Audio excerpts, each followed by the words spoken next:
Dans ma précédente vidéo, je vous ai parlé de la pollution organique ou bactériologique de l'eau. Aujourd'hui, parlons de la pollution chimique.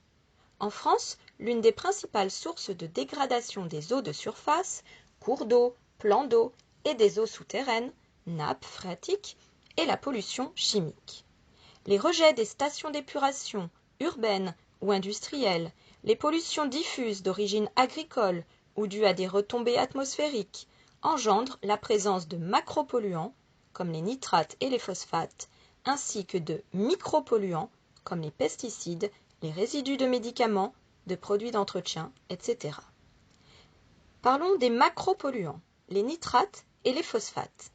Pour leur croissance, les plantes ont besoin d'éléments nutritifs ou nutriments, plus ou moins abondants dans la nature, parmi lesquels l'azote et le phosphore.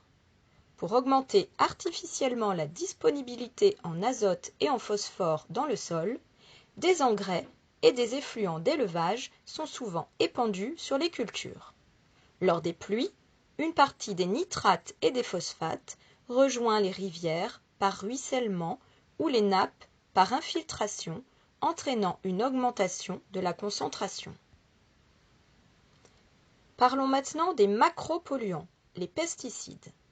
Qu'ils soient des insecticides, fongicides, herbicides ou raticides, sont utilisés dans le monde agricole, industriel et même à domicile pour lutter contre des insectes, des parasites, des champignons et des animaux qui sont dits nuisibles. Cette pollution se propage par absorption, ruissellement, évaporation et érosion et contamine alors l'eau, le sol et l'air. C'est donc tout naturellement que ces polluants chimiques finissent dans notre assiette et dans notre organisme. Autres macropolluants, les médicaments et les résidus médicamenteux ne sont pas éliminés par le traitement des stations d'épuration et se retrouvent dans les milieux naturels.